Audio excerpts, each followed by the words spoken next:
this is an important video to make because the fact that cannabis is totally non-addictive is a very widely held belief.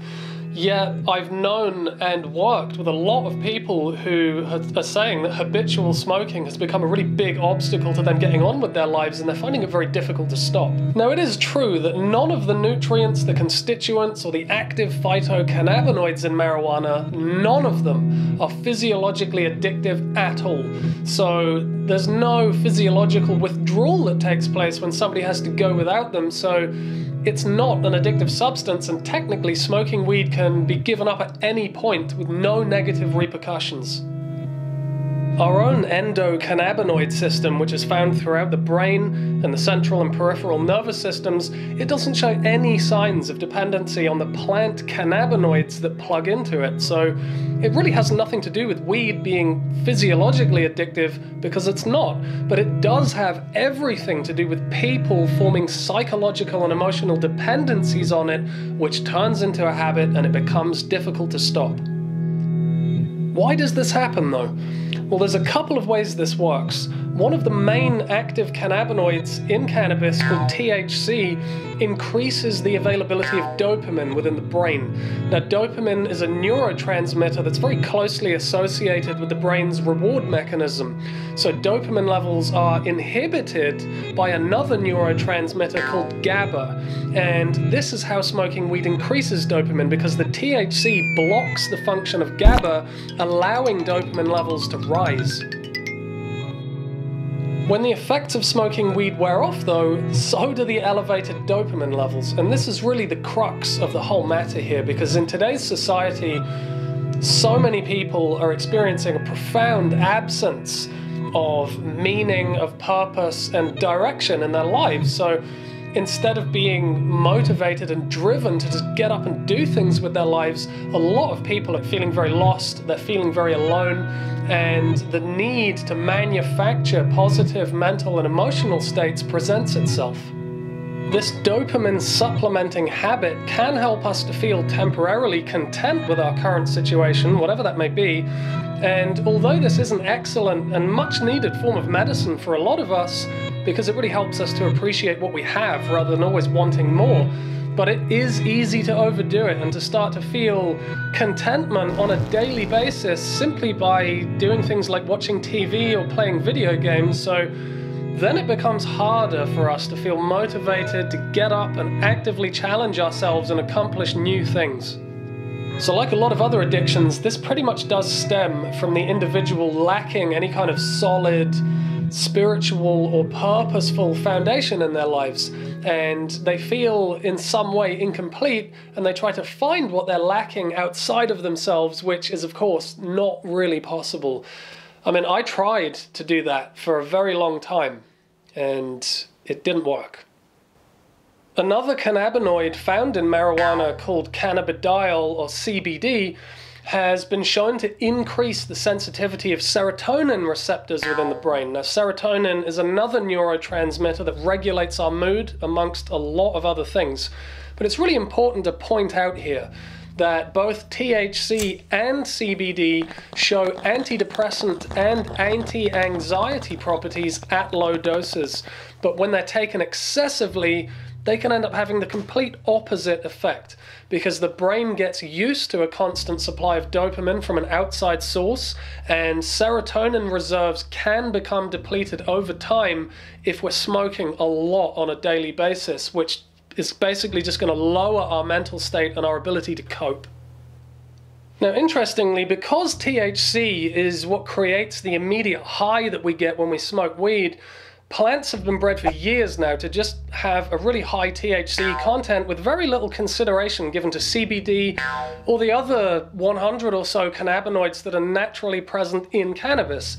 But thanks to the growing research in the field of medical marijuana, we now know that CBD and THC have an interdependent relationship where they regulate one another in a number of different ways.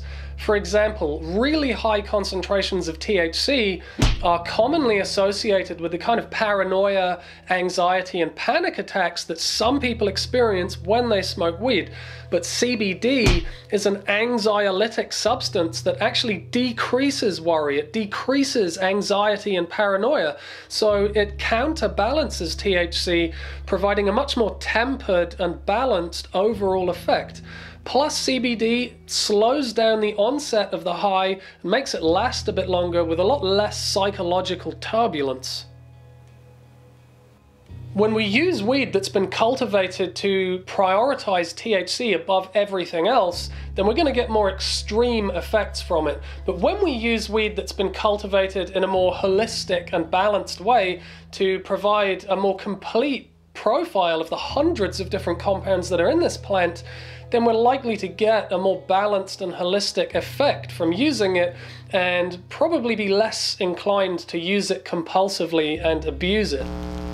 Personally, I think it's really important that we stop looking at these active ingredients as the only important constituents in natural medicines, and really start to realize that many of the trace compounds that are there, even though some of them are only there in very minute amounts, they can and do still have a very influential role to play on the behavior and the activity of the more primary constituents like THC and CBD.